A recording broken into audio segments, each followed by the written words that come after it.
श्री सचिन पायलट जी, श्री चरणदास महंत जी, श्रीमती ज्योत्सना महंत जी, श्री दीपक बैद जी, श्री ताम्रध्वज स्वाहू जी, मंच पर विराजमान सभी नेतागण, सभी पदाधिकारी, प्यारे कार्यकर्तागण, मेरी प्यारी बहनें, प्यारे भाई, आप सबका इस सभा में बहुत बहुत स्वागत। बहुत गर्मी है, काफ़ी समय से आप इंतज़ार कर रहे हैं। मैं आपको बहुत बहुत धन्यवाद देती हूं कि मेरी बातों को सुनने के लिए आप इतनी दूर से आए हैं। एक बार मेरे साथ बोलिए, भगवान जगन्नाथ जी की, सिद्ध बाबा जी की, मामा महामाया की, छत्तीसगढ़ महतारी जी की।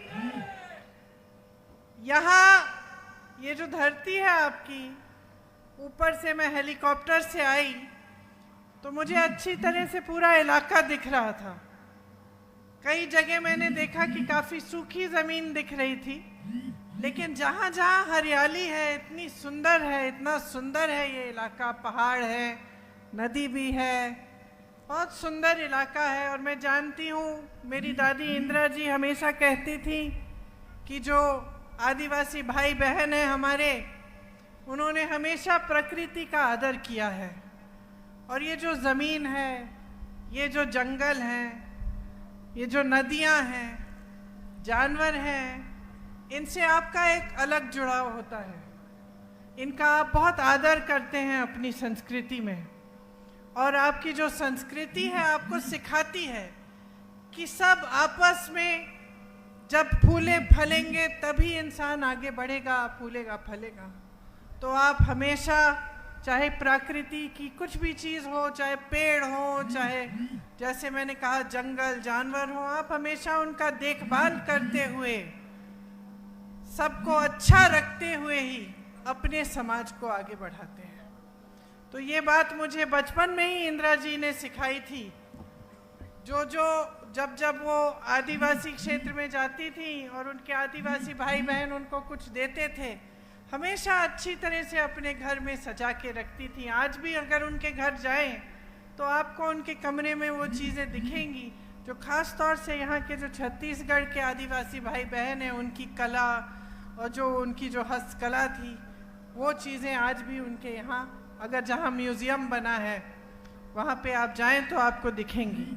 देखिए, यहाँ ये जो आपकी धरती है, यहाँ मजदूर यूनियन के जन्मदाता पंडित राम कुमार जी दुबे भी रहते थे। ये उनकी जन्मभूमि है। शिक्षा क्षेत्र में योगदान देने वाले विभूति भूषण लाहिड़ी जी का भी ये कर्मस्थली है।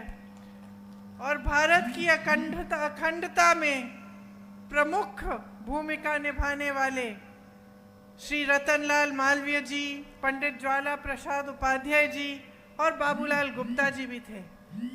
ये आपके महापुरुष हैं, आपकी ज़मीन से उठे, लड़े इस देश के लिए, कोई आज़ादी के लिए, कोई शिक्षा दिलवाने के लिए, तो किसी ने कोई और अच्छा काम किया। सबने अपनी भूमिका निभाई हमारी इस धरती के लिए, आपके यहाँ इलाके के लिए, लेकिन पूरे देश के लिए भी। ये प्राकृतिक संसाधनों से भरपूर धरती है। आप मेहनती लोग हो। रास्ते में पायलट जी बता रहे थे कि यहाँ शुरू में हर प्रदेश से अलग अलग लोग यहाँ आए, बंगाल से आए, बिहार से आए, और यहाँ पे जो खदानें हैं उनमें उनको रोज़गार मिला, यहाँ पे बसे। तो कुछ आपके पूर्वज अलग अलग प्रदेशों के भी होंगे और कुछ आप लोग इस प्रदेश के भी हैं। सबने यहाँ इस इलाके के लिए, अपने प्रदेश, अपनी धरती के लिए पूरी तरह से मेहनत की, उसको आगे बढ़ाने के लिए, अपने आप को विकसित करने के लिए, बच्चों के भविष्य बनाने के लिए। आपका जो छत्तीसगढ़िया सम्मान है, स्वाभिमान है, वो देश भर में उसका नाम बना है। और मेरे पहले बघेल जी बोले, मैं आपसे कहना चाहती हूँ कि बघेल जी ने खूब कोशिश की आपके प्रदेश को आगे बढ़ाने की। और मेरे ख्याल से उन्हीं कोशिशों की वजह से सबसे ज़्यादा आक्रमण उन्हीं पे हुआ। उन्होंने जो छत्तीसगढ़िया स्वाभिमान की बात उठाई, ये पहली बार पूरे देश भर में फैली। दिल्ली में भी सबने देखा सुना छत्तीसगढ़ के बारे में। मैं कहीं जाती थी, लोग मुझे कहते थे कि वहाँ पे तो बहुत तरक्की हो रही है, और लोग बात करते कि किस तरह से आपके प्रदेश को आगे बढ़ाया जा रहा है। तो जब ये काम तेजी से आपके प्रदेश में होने लगा, तो जो बाकी जो राजनीतिक दल हैं, खास तौर से भाजपा को ये बात पसंद नहीं आई, क्योंकि उनकी राजनीति कुछ अलग है।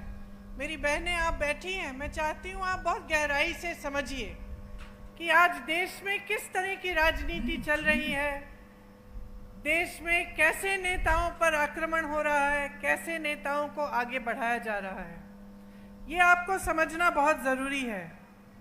देखिए, यहाँ चिरमिरी में सबसे पुराना जो कोयला का खदान है यही है कि नहीं? 100 वर्ष पहले ये बनाया गया। यहाँ जो कोयले का क्षेत्र है वो उसको आगे इंदिरा जी ने बढ़ाया।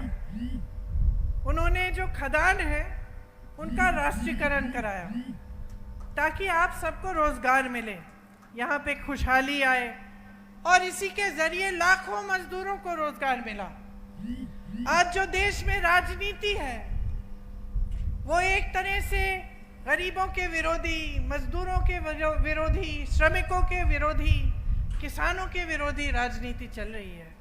आपको बातें तो बहुत बड़ी बड़ी बताई जाती हैं, खास तौर से जब भाजपा के बड़े बड़े नेता आपके सामने आते हैं, आपको बताते हैं कि देश में बहुत खुशहाली है, अर्थव्यवस्था बहुत मजबूत हो रही है, हम तेज़ी से आगे बढ़ रहे हैं। बहुत चीज़ें गिनाते हैं कि बड़े बड़े इवेंट किए हैं, बड़े बड़े विदेश के प्रधानमंत्री और राष्ट्रपति हमारे देश में आए हैं।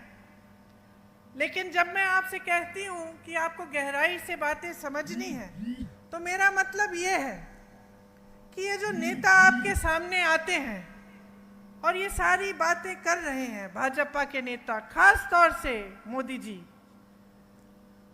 तो आपको गहराई से पूछना पड़ेगा अपने आप से कि भाई ये आपकी बात क्यों नहीं कर रहे हैं। आपकी समस्याएं बहुत बड़ी हैं आज के दिन, है कि नहीं? मेरे भाई यहाँ खड़े हैं, है ना? आपकी बड़ी बड़ी समस्याएं हैं, लेकिन उनकी बात इन मंचों पे नहीं हो रही है।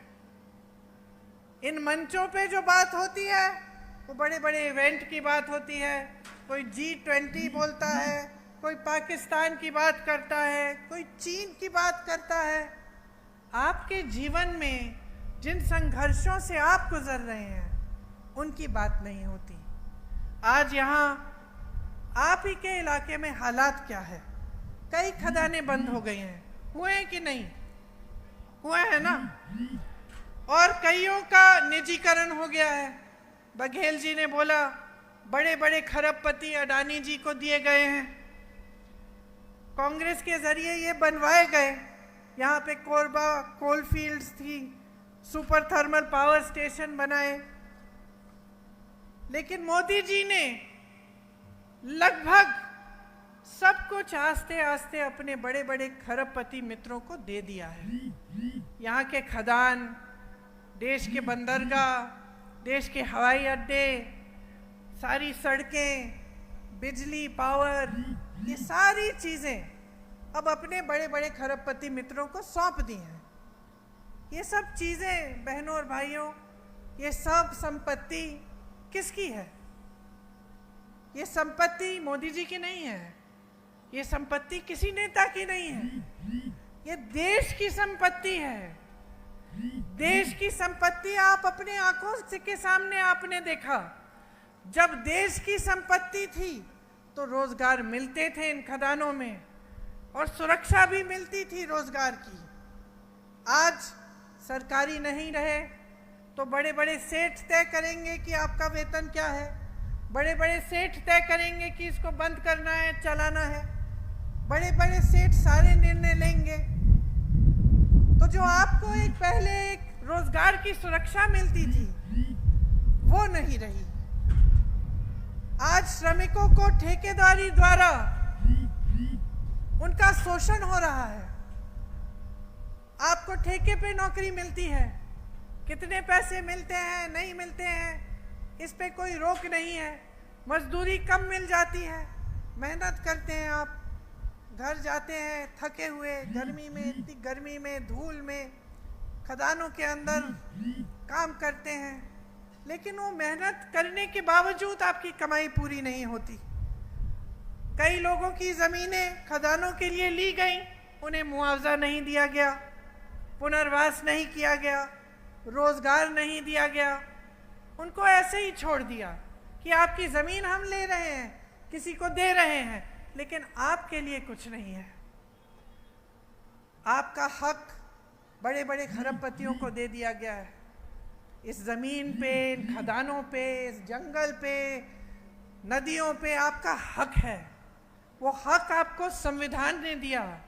उस हक को मजबूत इंदिरा गांधी जी की सरकार ने किया और उसके बाद कांग्रेस की हर सरकार ने किया। जो आपकी ज़रूरतें हैं उनके लिए काम किया।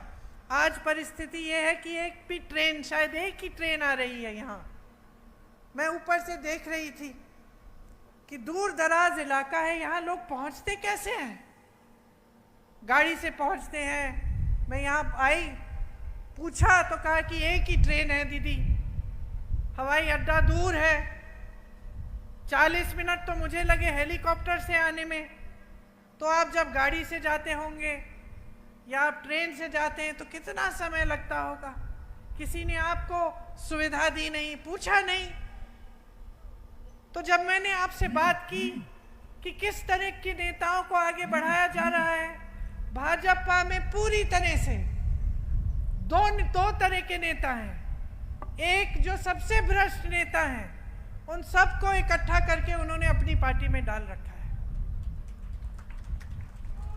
जो दूसरी पार्टियों में भ्रष्ट थे, पहले उनके खिलाफ आरोप लगाए, उन पे छापे मारे, उन पे दबाव डाला, उनको ले लिया अपने पार्टी में, और जब उनकी पार्टी में आ गए तो साफ हो गए, पाक हो गए।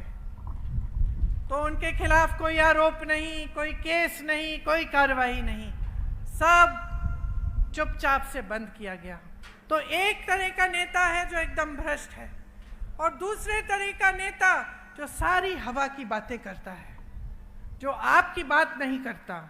नरेंद्र मोदी जी से लेकर जो छोटा सा छोटा उम्मीदवार है, इनकी पार्टी में जब आपके सामने भाषण देने आएंगे तो आपके बारे में नहीं बात करेंगे, महंगाई के बारे में नहीं करेंगे, जो आप हर रोज़ जो आपकी समस्याएं हैं, जिनसे आप लड़ रहे हैं, आप संघर्ष कर रहे हैं, वो बातें नहीं उठेंगी। तो ये दो तरह के नेता हैं जो भाजपा में आगे बढ़ाए जाते हैं। हम कांग्रेस पार्टी में हमारा प्रयास होता है कि जिन नेताओं को हम आगे बढ़ाएं, वो सबसे पहले जनता के लिए काम करके दिखाएं। जनता के प्रति उनका समर्पण क्या है, उनकी श्रद्धा क्या है, क्या वो नेता समझ रहा है कि जनता ही सर्वोपरि है, कि हमारा देश एक लोकतंत्र है और इस लोकतंत्र में संविधान ने जनता को सबसे बड़ी शक्ति दी है, नेता को बदल डालने वाली शक्ति। हम चाहते हैं कि हमारी पार्टी में जो भी नेता हो, सबसे पहले इस बात को गंभीरता से समझे, क्योंकि जब इस बात को समझता है तब दिन रात एक करके आपके लिए काम करता है। वो मिसाल आपने अपने प्रदेश में देखा जब हमारी सरकार रही। मेरी आदिवासी भाई बहन हैं, हमने पूरा प्रयास किया कि हम आपके लिए सब कुछ जितना भी कर सकते हैं हम करेंगे। आपने देखा होगा कि हमने गौठानों को भी मजबूत बनाने की कोशिश की, आपके अधिकारों को मजबूत बनाने की कोशिश की, आपको पट्टे दिलवाने की कोशिश की। ये सब भाजपा की सरकार नहीं करती। इन चीज़ों पे, इन सब कामों पे रोक लगाती है। आज श्रमिकों का शोषण होता है, जैसे मैंने कहा, पता नहीं चलता कितना वेतन कौन देना चाहता है, वो दे देता है। हम अपनी पार्टी में ये प्रयास करना चाहते हैं कि आपके साथ न्याय हो, बघेल जी ने न्याय की बात की। हमने जो घोषणा पत्र निकाला है इस चुनाव में, उसका आधार यही है कि जो नेता हैं सब आपके प्रति समर्पित रहें और जो सरकारें रहें वो भी आपके प्रति समर्पित रहें और आपके लिए आपकी सेवा करें। उस पत्र को हमने घोषणा पत्र नहीं, न्याय पत्र का नाम दिया। न्याय पत्र का नाम इसलिए दिया क्योंकि सबसे ज़्यादा अन्याय नरेंद्र मोदी जी के 10 सालों की सरकार में आपके साथ हुआ है। किसी बड़े खरबपति के साथ अन्याय नहीं हुआ, बड़े बड़े उद्योगपतियों के साथ नहीं हुआ, बड़े बड़े नेताओं के साथ अन्याय नहीं हुआ। वो सब आगे बढ़ रहे हैं। वो सोचते हैं आपका वोट ले लेंगे धर्म के नाम पर, इधर उधर की बातों करके, और उनको काम नहीं करना पड़ेगा। बघेल जी एक बार यूपी में आए जब मैं वहाँ काम कर रही थी, और मैंने कहा बघेल जी आप कुछ व्यापारियों से मिल लीजिए, उनसे बातचीत कर लीजिए, उनसे पूछिए उनकी समस्याएं क्या है। तो 1 घंटे बैठे व्यापारियों के साथ, और उसके बाद जब मैं मिली मैंने पूछा कैसी रही आपकी मीटिंग। तो कहने लगे मीटिंग तो बहुत अच्छी थी दीदी, लेकिन एक बात से मुझे बड़ा ताज्जुब हुआ। तो मैंने कहा क्या बात थी? तो उन्होंने कहा कि यहाँ यूपी में जो व्यापारी हैं वो मुझसे सवाल पूछने के लिए झिझक रहे थे, और जब मैं जवाब दे रहा था कठिन सवालों का, और जब मैं कह रहा था कि पूछो, मैं सवाल का जवाब देता हूँ, मैं बताता हूँ हम क्या करना चाहते हैं, तो वो थोड़े से घबराए हुए लगे। बाद में उन्होंने सबने कहा कि हमारे यहाँ ये परंपरा नहीं है कि हम मुख्यमंत्री जी से सवाल कर सके। तो उस समय बघेल जी और मेरी चर्चा हो रही थी कि क्यों है ऐसा, और उन्होंने मुझे बताया क्योंकि देखिए दीदी, जो चर्चा उत्तर प्रदेश में हो रही है, क्योंकि भाजपा की सरकार है, जो चर्चा हो रही है वो धर्म की चर्चा हो रही है, वो जाति की चर्चा हो रही है। तो नेता समझ गया है कि उसे काम करने की ज़रूरत नहीं है। चुनाव आएगा, धर्म की बात उठाएगा, जाति की बात उठाएगा, वोट पड़ जाएगा उसे, कोई काम के बारे में तो पूछेगा ही नहीं। काम के बारे में जो पूछता है उसको दबाया जाता है। तो मैंने जब इस बात के बारे में गंभीरता से सोचा तो मुझे लगा कि बघेल जी की यह बात बिल्कुल सही है कि जो जवाबदेही होती थी पहले, इंदिरा जी को मैंने देखा, राजीव जी को देखा, एक ज़माने में राजीव जी के साथ जब गांव जाती थी डांट पड़ती थी उन्हें गांव वालों से।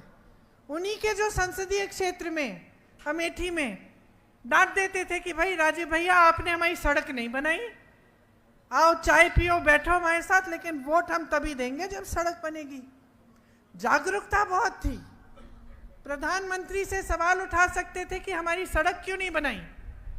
आज वो जागरूकता जो है कम हो गई है। आज आपके सामने नेता आते हैं, आपको उकसा देते हैं, धर्म की बातें कर लेंगे, कह देंगे कि आपका धर्म संकट में है या फिर आपकी परंपराएं सुरक्षित नहीं है, और उसी के आधार पर फिर आपका वोट ले लेंगे। तो फिर नेता को लगने लगा है कि मुझे काम करने की ज़रूरत ही नहीं है, चाहे आपको सड़क मिले, पाठशाला मिले, सही वेतन मिले, रोजगार मिले, उसको कोई परवाह नहीं है। वो तो जानता है वोट तो उसको मिलना ही है, उसको बस धर्म का नाम लेना है। तो ये जो सिलसिला है ये आपकी जागरूकता से ही खत्म होगा। और आपकी जागरूकता कब आएगी? जब आप समझेंगे कि जो संविधान है हमारा, उसने आप ही क्यों शक्ति दी है। जिस आंदोलन में हम सब आज़ाद, ये देश आज़ाद हुआ, उस आंदोलन में जो बड़े बड़े नेता लड़े, किस लिए लड़े? आपको मालूम होगा कि हमारे जो स्वतंत्रता सेनानी नेता थे बड़े बड़े, पंडित नेहरू हों, गांधी जी हों, उन अपनी सारी धन दौलत उन्होंने आंदोलन को दी। वो शोहरत के लिए, शान के लिए, सत्ता के लिए थोड़ी लड़े। वो तो इसलिए लड़े ताकि आपको अपने अधिकार मिले। उनके खून पसीने से हमारा देश बना, आज़ाद हुआ। आज़ादी का मतलब ये था कि आप अपने पैरों पे खड़े हों, आप अपनी सुविधाओं की मांग उठाएं, आपको कुछ अच्छा नहीं लग रहा है, आप आंदोलन करें, आप सवाल उठाएं, आप नेताओं को पटरी पे लाएं, आप दिखाएं नेताओं को कि भाई तुम भटक रहे हो, गलत काम कर रहे हो, मुझे पसंद नहीं है, वापस आओ, मेरे सवालों का जवाब दो। यही अधिकार संविधान ने आपको दिया और इसके लिए लड़े हमारे पूर्वज, आपके पूर्वज लड़े, बड़े बड़े आदिवासी नेता लड़े। तो आज अगर आप जागरूक नहीं बनेंगे तो फिर उस लड़ाई का फायदा क्या था? इतने संघर्ष का फायदा क्या था? इतने आंदोलन का फायदा क्या था कि 70 साल बाद जनता आंखें मूंद ले, कोई कुछ भी कह दे आप मान लेंगे। अब आप देखिए, यहाँ पे आपका आंदोलन स्थल था, हसदेव जंगल बचाओ आंदोलन था। क्या हुआ उस आंदोलन स्थल को? क्या हुआ? आग लगाई गई। हमारे देश की परंपरा क्या है? हमारा देश आंदोलन से ही बना और पूरी दुनिया में सबसे महान आंदोलन था। क्यों? क्योंकि उसमें हिंसा नहीं थी। बाकी दुनिया में जब देश आजाद हुए, लड़ाई से हुए, जंग से हुए, खून बहा। हमारे देश में जब हमें आज़ादी मिली तो अहिंसा से मिली। इतना बड़ा आंदोलन था। हमारे देश का पूरा आधार ही आंदोलन है और आज आपके आंदोलन स्थल को जलाया जा रहा है। आपके पेड़ काटे जा रहे हैं। 15,000 पेड़ काटे गए हैं। पेड़ काटे गए हैं, इसलिए हाथियों से ज्यादा हमला भी हो रहा है आप पे। आपका पर्यावरण बर्बाद किया जा रहा है। यहाँ पे जो बड़ा उद्योगपति आना चाहे, उसको चाहे ज़मीन चाहिए, उसको खदान चाहिए, जो चाहिए मिलता है, आपको नहीं मिल रहा है। हमने जो न्याय पत्र में आपके लिए जो कुछ चीज़ें लिखी हैं, आपको सुननी चाहिए। ध्यान से सुनिए। जांच से स्वास्थ्य के लिए, जांच से इलाज तक, आपकी पूरी सेहत की देखभाल की जो सुविधाएं हैं वो आपको मुफ्त में मिलेंगी, 25 लाख रुपए तक। जो न्यूनतम मजदूरी है 400 रुपए होगी। और जो शहरी क्षेत्र हैं, आपको मालूम होगा मनरेगा में 100 दिन की नौकरी की रोजगार की गारंटी कांग्रेस ने दी थी। मालूम है आपको? गांव में होता था मनरेगा, अभी भी है। मोदी जी उसको बंद करना चाह रहे थे, फिर उनको लगा कि बंद करने से नुकसान होगा तो उन्होंने उसको चलने दिया, लेकिन उसको धीमा कर दिया है। जितना पैसा उसमें मनरेगा में कांग्रेस की सरकारें डालती थी उतना नहीं डालते ये। इसी तरह से जैसे मनरेगा गांव में आपको दिया, हम आपको शहरों में यही देना चाहते हैं कि 100 दिन का जो रोजगार है वो आपको मिलेगा ही मिलेगा, वो गारंटी है। वन अधिकार के अधिनियम को हम लागू करना चाहते हैं, ये हमारी गारंटी है। एक स्पेशल बजट और स्पेशल प्लान, मतलब खास बजट की खास पैसे अलग होंगे आपके लिए कि आपके लिए उससे क्या क्या काम हो सके। भूमि अधिग्रहण का जो कानून है उसमें जो संशोधन किए हैं इन लोगों ने, जिससे अधिकार आपके कमजोर हो रहे हैं, उन संशोधनों को हम हटाएंगे। राज्य में पेशा के अनुसार कानून बनेगा और जहाँ जहाँ आदिवासी आबादी ज़्यादा है उन पूरे क्षेत्रों को अनुसूचित क्षेत्र घोषित किया जाएगा। 1 साल में जितने भी आपके FRA के क्लेम्स हैं उनका निपटान किया जाएगा और जो आपके लघु वन के उपज हैं उन पे आपको न्यूनतम समर्थन मूल्य मिलेगा, MSP मिलेगी। देखिए, मैंने आपसे कहा बहुत बड़ी बड़ी समस्याएं आपकी। सबसे बड़ी समस्या तो बेरोजगारी है। आज देश में 35 सालों में सबसे ज़्यादा बेरोजगारी है। ये बात मोदी जी कभी नहीं बताएंगे आपको, भाजपा के नेता कभी नहीं बताएंगे। ये कभी नहीं बताएंगे कि आज इस देश में 70 करोड़ लोग बेरोजगार हैं, कि 30 लाख पद खाली पड़े हैं। बहनों, ये पद पड़े हैं, लोगों को दे सकते हैं। ये नौजवान जो खाली खड़े हैं इनको ये पद मिल सकते हैं। 5 सालों से मोदी जी ने दिए नहीं हैं, खाली रखे हैं और बेरोजगारी बढ़ती चली जा रही है।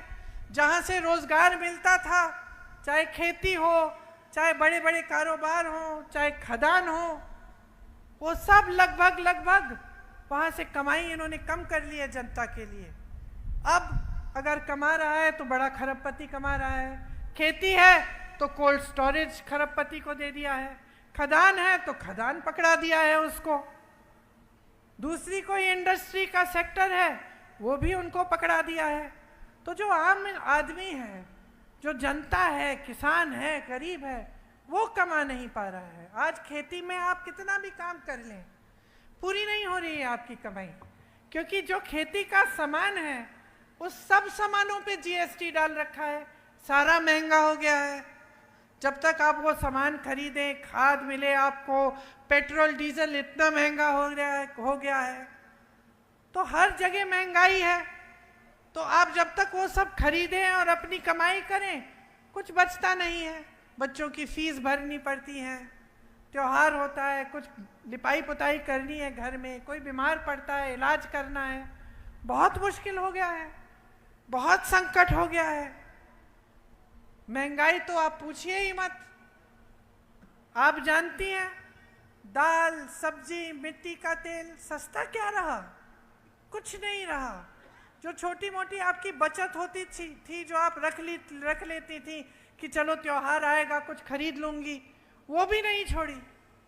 हर स्तर पर आपके लिए मुश्किलें खड़ी कर दी हैं।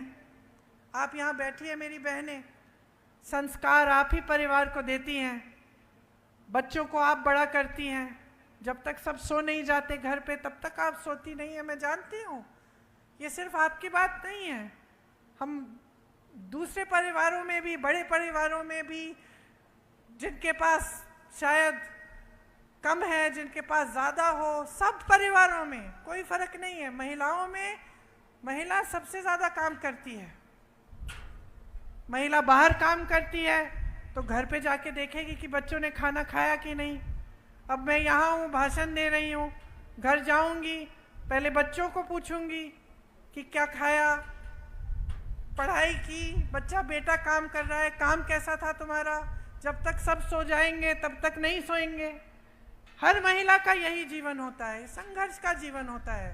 अत्याचार भी सबसे ज़्यादा महिलाओं के साथ भी होता है और हम संघर्ष करती हैं। हमेशा हम प्रयास करते हैं कि पहले सब खुश रहें, उसके बाद फिर हम अपनी खुशी देखते हैं। सच बात है कि नहीं, है ना? जहाँ परिवार को ज़रूरत होती है, जहाँ परिवार को ज़रूरत होती है, हम हमेशा परिवार के संघर्ष में शामिल होते हैं, खड़े होते हैं परिवार के लिए। और बच्चों की परवरिश की बात जब मैं करती हूँ तो ये सिर्फ आप अपने बच्चों की परवरिश नहीं कर रहे हैं, ये आप देश की नई पीढ़ी बना रहे हैं, देश की नई पीढ़ी की परवरिश कर रहे हैं। तो आपका ना देश के निर्माण में बहुत योगदान है। लेकिन आपको पूछने वाला कौन है? सारे नेता मंच पे आके कहते हैं महिला सुरक्षा, महिला सुरक्षा। मोदी जी कहते हैं हमने महिलाओं को आरक्षण दिया है, माले पहनवाते हैं खुद को महिलाओं से कि मैंने इतना बड़ा काम किया है। फिर पता चलता है वो आरक्षण 10 सालों के लिए नहीं लागू होगा। महिलाओं पे अत्याचार होता है। हाथरस में एक नौजवान महिला के साथ अत्याचार हुआ, उसको जला के मार दिया। मोदी जी और उनकी सरकार ने क्या किया? पलक नहीं झपकाई। उन्नाव में यही हुआ। मैं गई थी उस महिला के घर, मैं आपको बता नहीं सकती बहनें क्या सुना मैंने उस घर में। उसकी भाभी थी, क्या क्या बताया उसकी भाभी, कुछ नहीं छोड़ा, क्योंकि वो भाभी भाजपा से जुड़ा हुआ था जिसने अत्याचार किया। कुछ नहीं छोड़ा उस घर में। उसके पिताजी को पीटा, उसके भाइयों को पीटा, उसकी भाभी को धमकाया, 9 साल की भाभी की बेटी को धमकाया कि तुम पाठशाला मत आओ, तुमको भी दिखाएंगे। उस महिला को जला दिया, उसके पिताजी के खेत भी जला डाले। कोई ऐसा अत्याचार नहीं बचा जो नहीं किया। लेकिन भाजपा के नेताओं ने एक शब्द नहीं बोला उसके पक्ष में। जहां जहां अत्याचार हो रहा है, जो अत्याचार कर रहा है उसे बचा रहे हैं। ओलंपिक की मेडल लाई, संघर्ष करके हमारी बहनें, बच्ची हैं, 20-22 साल की, रोज सुबह कुश्ती लड़ने के लिए गांव से जाती हैं ट्रेनिंग के लिए, 6-6 बजे उठ के इतना संघर्ष किया, ओलंपिक के मेडल लाए। जब मेडल लाए, मोदी जी ने चाय पिलाई, घर बुलाया, फोटो खिंचाई अपने साथ, सारे अखबारों ने लिखा कि भाई मोदी जी की सरकार है, देखो इसलिए महिलाएं मेडल जीत रही हैं। जब वही महिला सड़क पे उतरी, उसी महिला ने कहा कि मेरे साथ आपके एक नेता ने, भाजपा के नेता ने अत्याचार किया है, मोदी जी मेरे सम्मान को बचाओ, मुझे मदद करो। तो मोदी जी के घर के 2-3 किलोमीटर दूर बैठी थी वो महिला।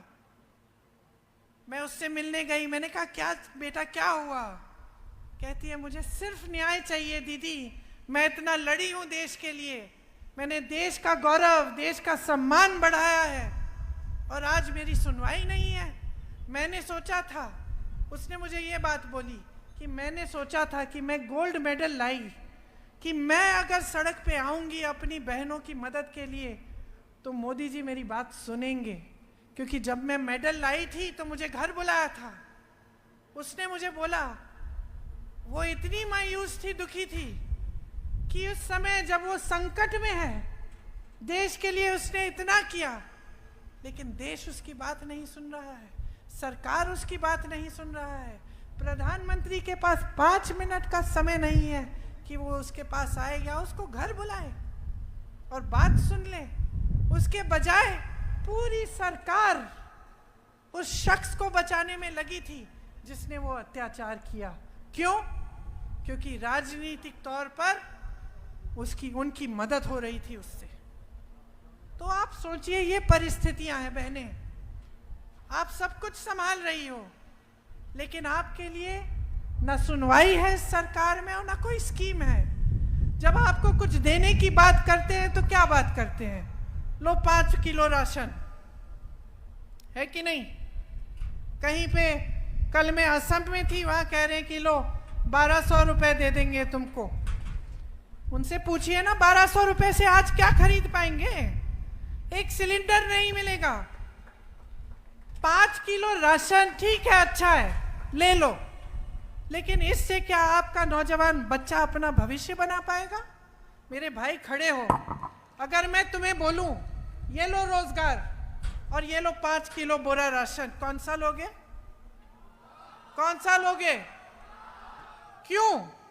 क्योंकि रोजगार तुम्हें आत्मनिर्भर बनाएगा, रोजगार तुम्हें शक्ति देगा, रोजगार तुम्हें अपने पैरों पे खड़े होने का सम्मान देगा।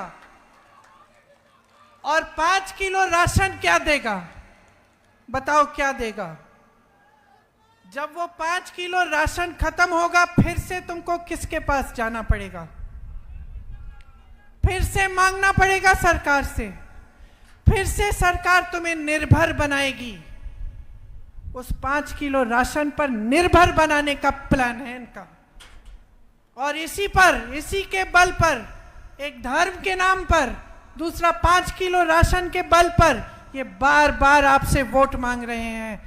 जागरूक बन जाओ, जाग जाओ, इनको बोलो रोजगार दें तुम्हें। ये 30 लाख पद जो खाली पड़े हैं, इनको भर के दिखाएं। मोदी जी सामने आते हैं, पूछो इनसे, मोदी जी आप 70 साल की रट लगाए रखे हैं कि 70 साल में कांग्रेस ने कुछ नहीं किया। पूछो इनसे, बताओ इनको, कांग्रेस ने एक खदान बनाया, कांग्रेस ने आपको रोजगार दिलवाया, कांग्रेस ने आपको सम्मान दिया, कांग्रेस ने आपके समाज को आगे बढ़ाया।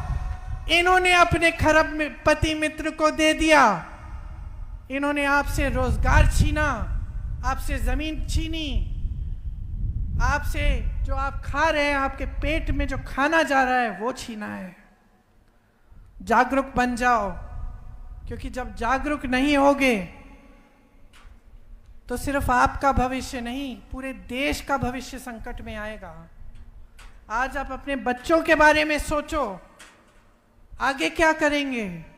अगर रोजगार बनाने के माध्यम और साधन ही सारे बंद कर दिए इन्होंने। हमारे न्याय पत्र में लिखा है कि महिलाओं के लिए 1200 रुपये नहीं, 8,500 रुपये हर महीने हम दिलवाएंगे। जो परिवार की सबसे बड़ी महिला है उसके खाते में जाएगा। 1 लाख रुपए सालाना बनता है ये। मैंने आपसे कहा 25 लाख तक आपका इलाज फ्री होगा, और सरकारी नौकरियों में मेरी बहनों को 50% आरक्षण इसलिए मिलेगा ताकि मेरी बहनें अपने पैरों पे खड़ी हो पाएं। आशा, आंगनवाड़ी, मिड डे मील, मितानीन जो बहनें हैं, आप सबके वेतन में केंद्र सरकार से एक योगदान होता है, उसको हम 2 गुना करेंगे ताकि आपके वेतन बढ़ें। तो सिर्फ ये आग्रह है आपसे कि आप जो देश की परिस्थितियां हैं वो समझ जाएं। देश की परिस्थितियां आज ये है कि आज आपके जो मुख्यमंत्री थे बघेल जी, इन पे इतना हमला क्यों हुआ, मैंने आपसे बताया, क्योंकि आपके स्वाभिमान की बात की। इनको अच्छा नहीं लगा कि कहीं पे एक प्रदेश में एक मुख्यमंत्री ऐसे हैं जो खड़े हो जाते हैं अपने प्रदेश के लिए, जो लड़ लेते हैं अपनी जनता के लिए, तो इनको दबाने की कोशिश की गई। इसी तरह से जो इनके खिलाफ लड़ रहा है उनके खिलाफ केस, भ्रष्टाचार के आरोप, इस देश के इतिहास में पहली बार ऐसा होगा कि 2 मुख्यमंत्री चुनाव के समय जेल में डाल दिए गए। उनमें से एक आदिवासी मुख्यमंत्री हैं हेमंत सोरेन जी, और देखिए क्या है आपका समाज, उनको जेल में डाला, उनकी बीवी खड़ी हो गई, शान से भाषण देती हैं, शान से प्रचार कर रही हैं, कह रही हैं मेरे पति अगर जेल में है कोई बात नहीं, मैं लड़ूंगी उनकी लड़ाई। ये है आदिवासी समाज की शान। और कितने सुंदर भाषण देती है, बहुत सक्षम महिला है, और हम चाहते हैं कि आप सब उनकी तरह सक्षम बने। विपक्ष पर हमला हो रहा है, एक तरफ विपक्ष को कहा जा रहा है भ्रष्ट हैं, भ्रष्ट हैं, भ्रष्ट हैं। मोदी जी तो शायद इकलौते नेता होंगे जो देश में मंच पे खड़े होकर कहते हैं कि मैं ही एक ईमानदार हूं जो सारी दुनिया से लड़ रहा है, भ्रष्टाचार से लड़ रहा है। बहुत ईमानदार हैं, बहुत ईमानदार हैं। इसलिए चुनाव के समय ईमानदारी से आपके काम की बात नहीं कर सकते।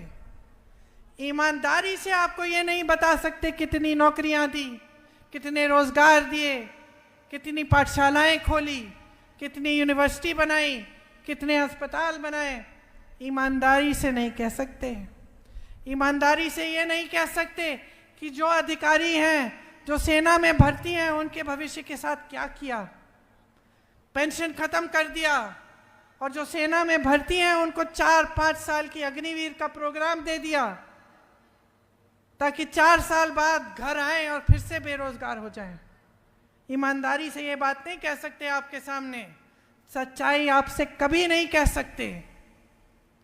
ये कहते हैं कि सबसे ईमानदार है, लेकिन सबसे बड़ी भ्रष्टाचार की स्कीम नरेंद्र मोदी जी इस देश में लाए।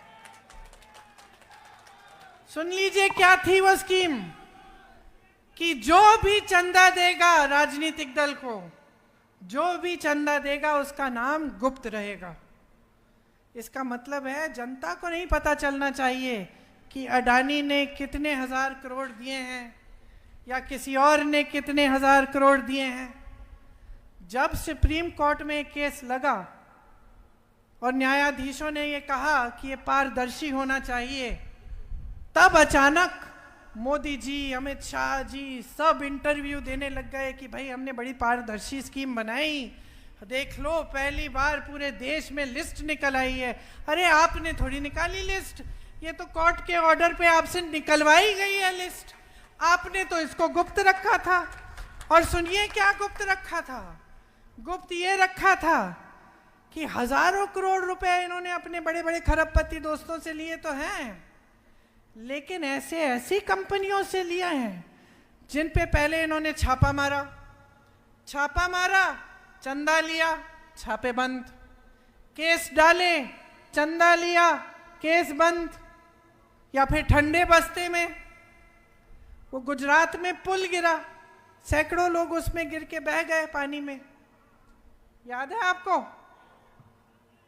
उस पुल को बनाने वालों से चंदा लिया। वैक्सीन लगी थी आपको कोविड के समय? लगी, टीका लगा था? लगा था, सबको लगा।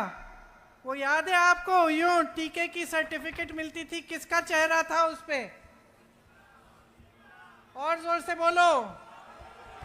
था ना, मोदी जी का चेहरा। आज जरा देखो, सर्टिफिकेट बनवाने की कोशिश करो, चेहरा नहीं होगा। अब फोटो नहीं छप रही है मोदी जी की, क्यों? क्योंकि उस टीके को बनाने वाली कंपनी से इन्होंने चंदा लिया। और आज बाहर क्या आया है? बड़ी मेडिकल रिपोर्ट बाहर आई है कि काफी लोग उस टीके को, जब वो टीका लगा तो उसमें से 1-2% लोग ऐसे हैं जो गिर के मर गए। किसी को पता नहीं चला कि क्यों गिर के मर रहे हैं। कोई मंच पे खड़ा भाषण दे रहा है, भगवान ना करे लेकिन कोई मंच पे खड़ा भाषण दे रहा है, या फिर कोई खेती में काम कर रहा है। कई ऐसे लोग शहरों में जिम कर रहे थे, नौजवान, अच्छी सेहत के, 30-40 साल की उम्र, गिर के मर गए। पहले समझ में नहीं आ रहा था कि क्या है।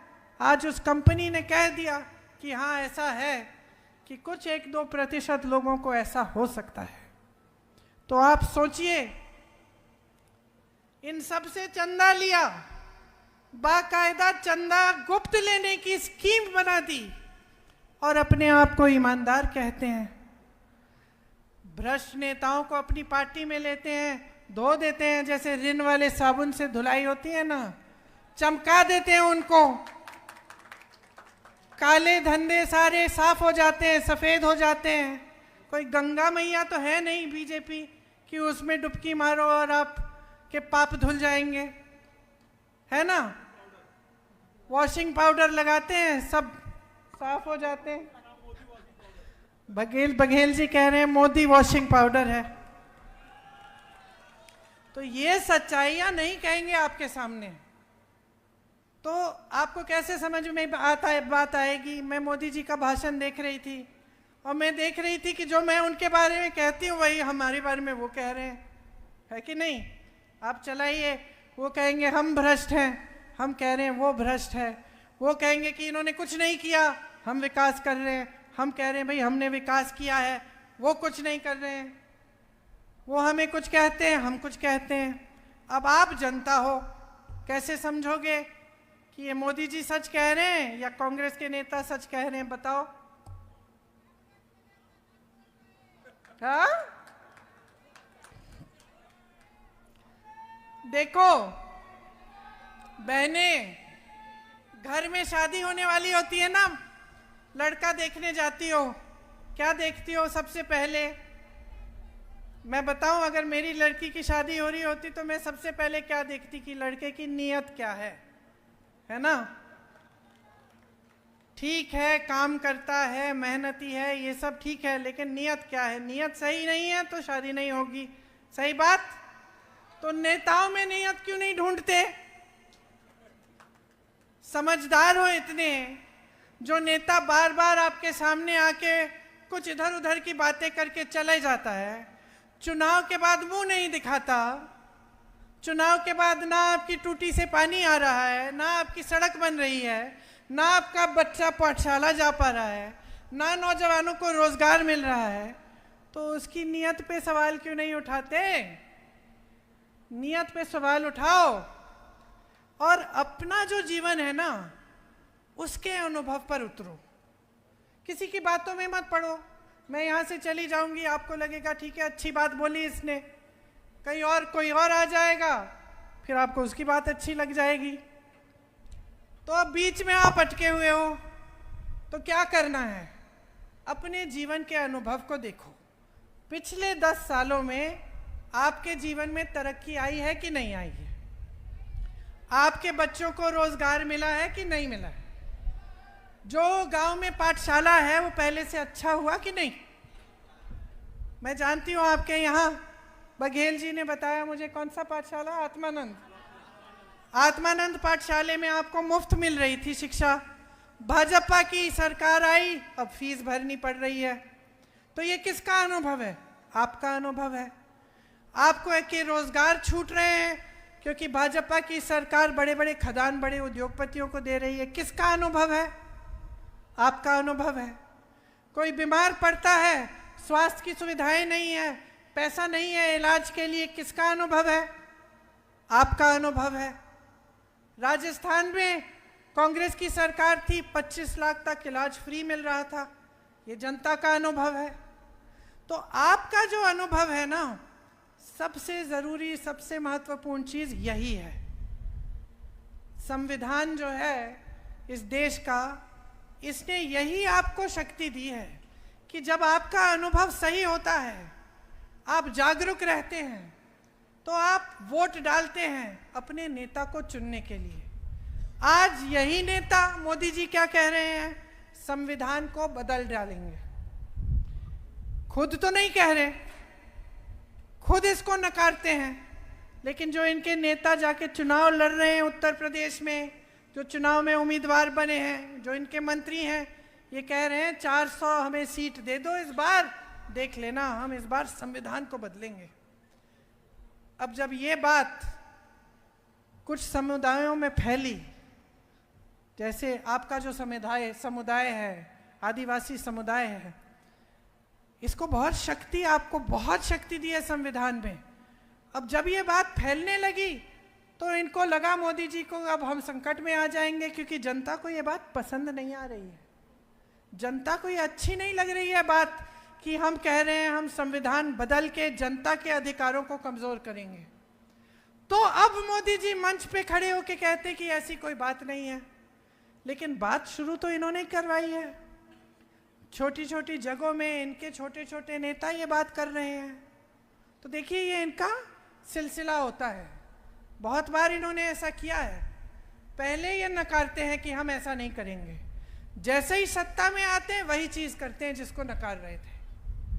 और ये हर स्तर पर आपके अधिकारों को कमजोर करने का काम कर रहे हैं 10 सालों से। ये सारी बातें जो है ना, जो देश की संपत्ति दे रहे हैं बड़े बड़े खरबपतियों को, ये सब आपको कमजोर करने का काम है। तो एकदम जागरूकता से और गंभीरता से इनकी बातें और इनकी नेताओं की बातें सुन लो और इनको समझो कि इसके पीछे नियत सही नहीं है।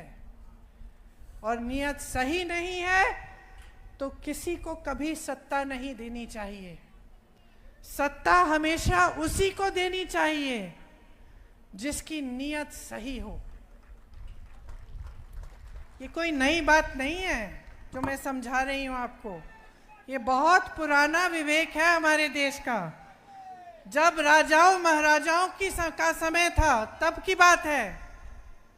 राजा कौन सा जाना जाता है?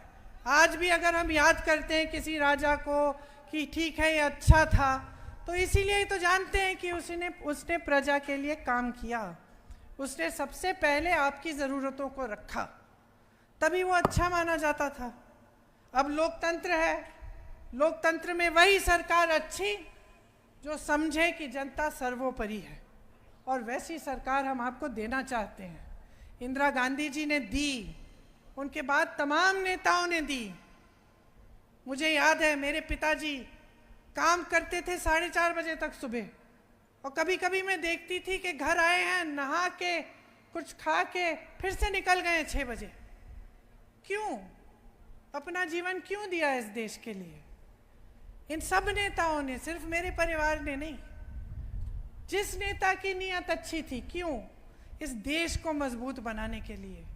जिस तरह से आप खेती करते हैं, आप किसानी करते हैं अपने परिवार को मजबूत बनाने के लिए, लेकिन आप देश के अन्नदाता भी हैं, देश को भी मजबूत बनाते हैं।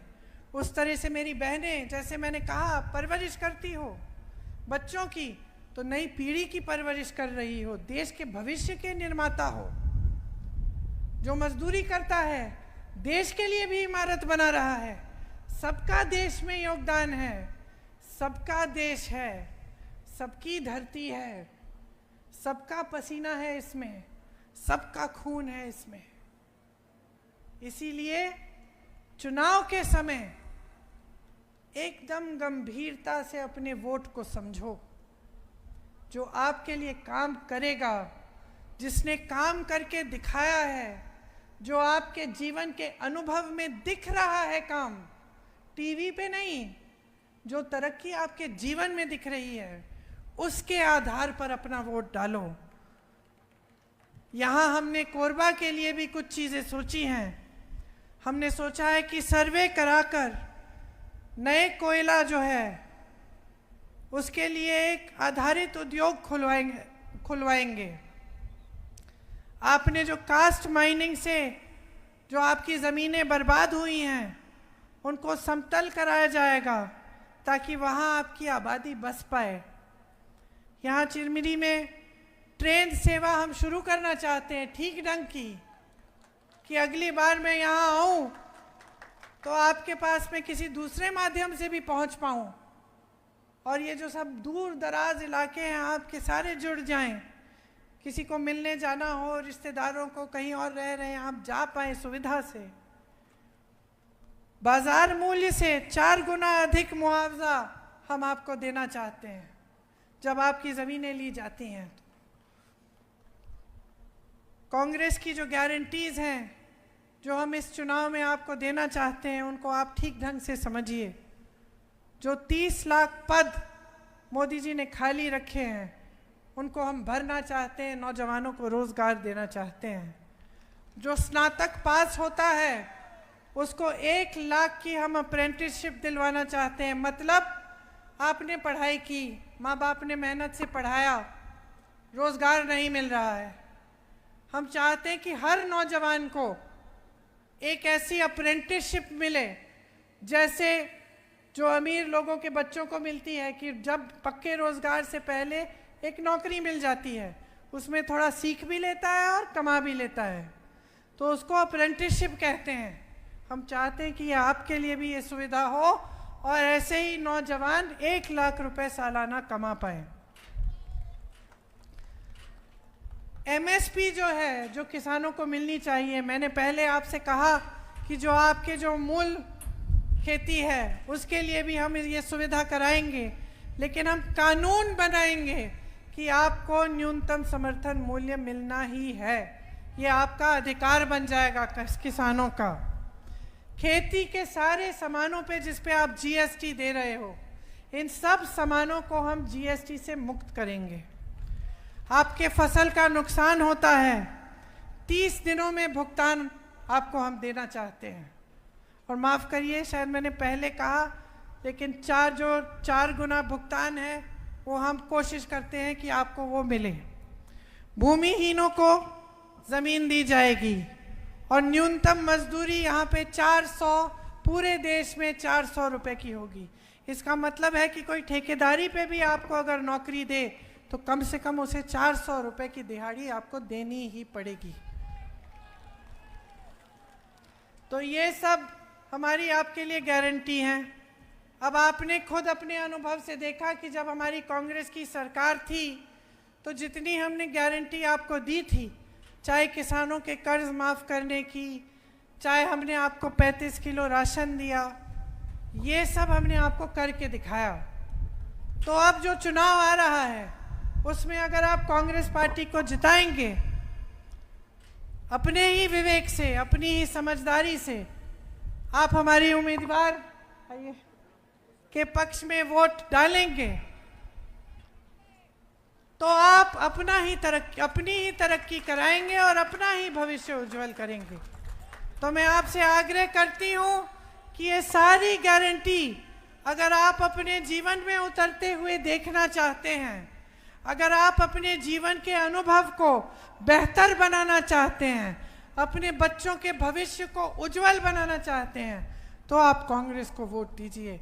मुझे यकीन है कि जब आप सारे नेताओं के भाषण सुनेंगे और ध्यान से, बारीकी से उनकी बातों को समझेंगे, तो आपको समझ में आ जाएगा कि किसकी नीयत ठीक है और किसकी नीयत गलत है। आप सबको बहुत बहुत धन्यवाद। बहुत ध्यान से मेरी बातें सुनी। हो सकता है कुछ बातें छूट भी होगी, छूटी